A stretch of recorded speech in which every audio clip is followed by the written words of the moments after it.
Class 9 10 Sanskrit व्याकरण कुछ video हम लोग स्वर्ण व्यंजन के बारे में पढ़े हैं।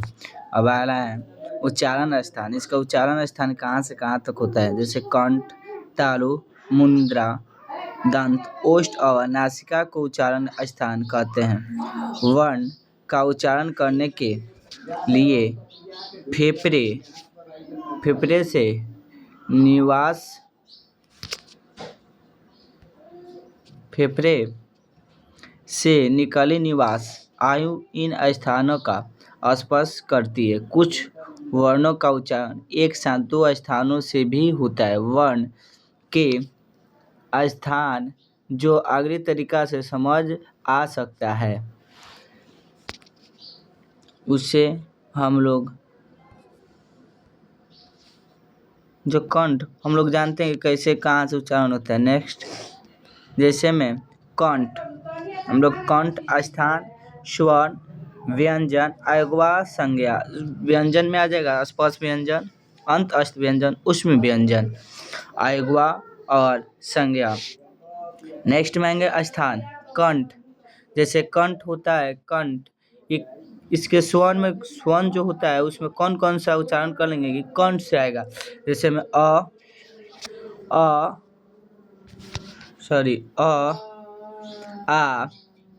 क आ और आ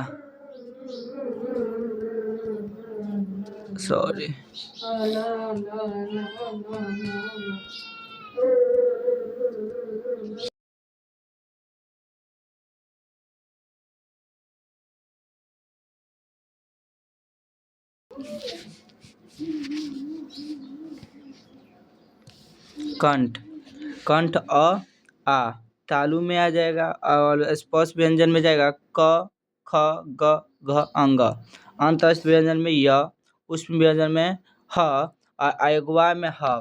संस्कृत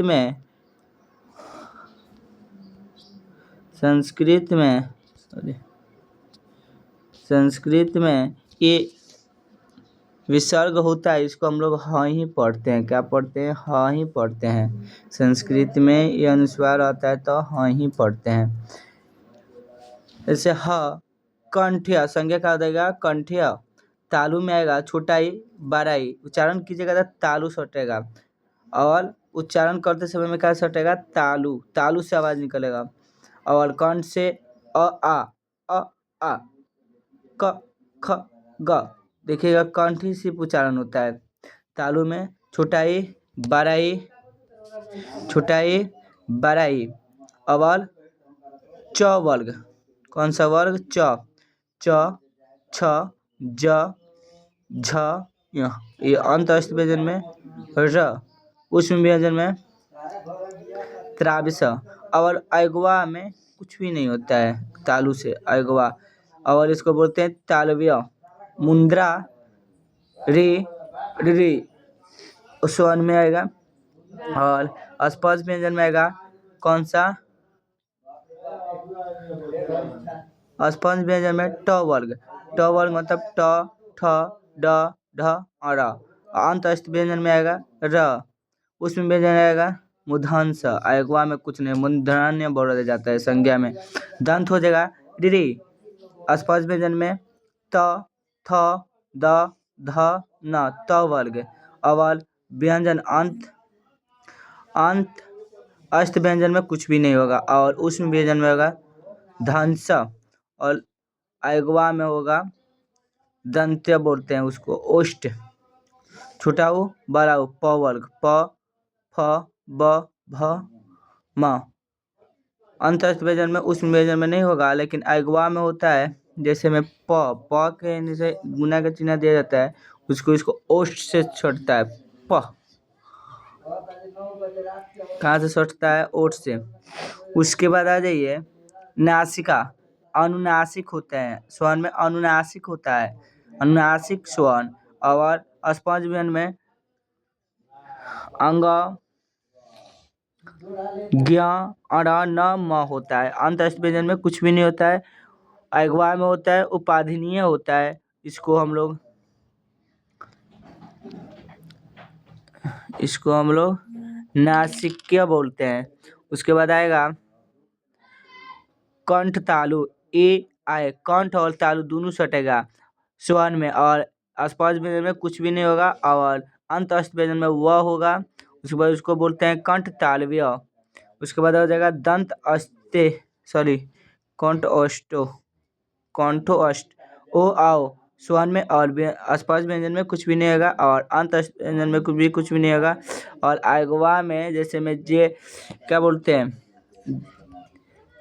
एक्स लिखते हैं, वैसे कंठ अष्ट बोलते हैं। दंत अष्ट में कुछ भी नहीं होगा, इसमें दंत अष्ट बोलते हैं। जी मूल्य में क ख जी मूल्य बोलते हैं। नेक्स्ट आ जाइए, फेफड़े से पर्यटन, फेफड़े से निकली निवास आयु को मुख, नासिका तथा कंठ आदि स्थान से स्पर्श कराते हैं। लेकिन हम लोग जैसे में निकालते हैं निवास आवाज, फेफड़े से निकली, जब फेफड़ा से निकलता है निवास आयु, तब जब फेफड़ा हम जब बोलते हैं तो फेफड़े से निकलता है आवाज को मुख के नासिका तथा कंठ आदि स्थानों से स्पर्श कराते हुए मनुष्य द्वारा अभिष्ट वर्णों के उच्चारण अर्थात किए गए परिवर्तन यतन को परिवर्तन कहते हैं। परिवर्तन के दो भेद होते हैं, अभ्यंतरण और ब्रह्मा वर्ण के उच्चारण काल में मुख के अंत मनुष्य की चेष्टापालक क्रिया को अभ्यंतर परिवर्तन कहते हैं। इसके 5 भेद होते हैं।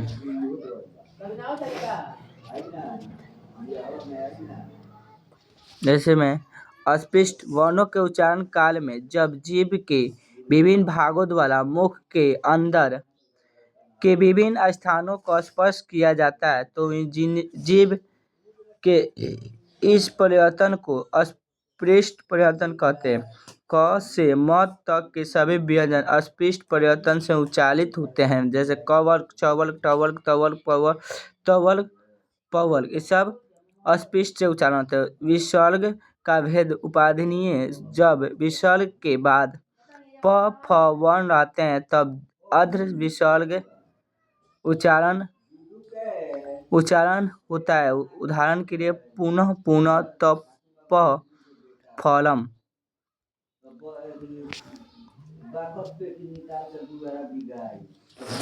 इस अस्पष्ट वर्ण के उच्चारण काल में जब जी द्वारा उच्चारण स्थान को थोड़ा ही स्पर्श किया जाता है तो जी के इस परिवर्तन के इस अस्पष्ट कहते हैं। जैसे य र जीभ को क्या करेगा, थोड़ा सा मोलेगा, य र ल तथा व, इस अस्पष्ट से उच्चारण होते हैं। विविध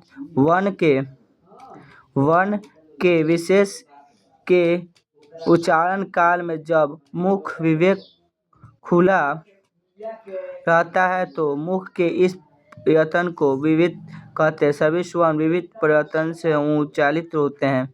नेक्स्ट,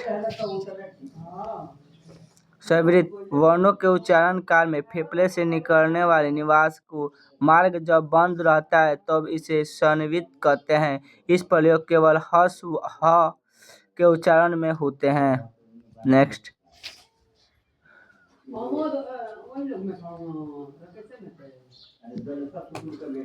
ब्रह्म पर्यटन वर्णों के उच्चारण का वह यतन जो फेफड़े से कंठ तक होता है, जो फेफड़ा से कहाँ तक होता है, तंत फेफड़े से कंठ तक का होता है, उसे ब्रह्म पर्यटन कहते हैं। मुख से ब्रह्म होने की अपेक्षा से इसे ब्राह्मण कहा जाता है। इसके 11 भेद है, विवाल, शनवान, श्वास, नाद, घोष, अघोष, अलप्राण, महाप्राण, उदात्त, अनुदात्त तथा श्वालित। ब्राह्मण पर्यटन के आधार पर वर्ण का विभाजन निम्न तरीकों से समझा जा सकता है। जैसे में देखिए आप लोग समझिए, जैसे विवाल, श्वास, अघोष, श्वाल, नाद, घोष, अलप, प्राण, महाप्राण, उदात्त, अनुदात्त तथा श्वालित। खल प्रत्यहाल के वर्ण प्रत्येक वर्ण के प्रथम द्वितीय वर्ण एवं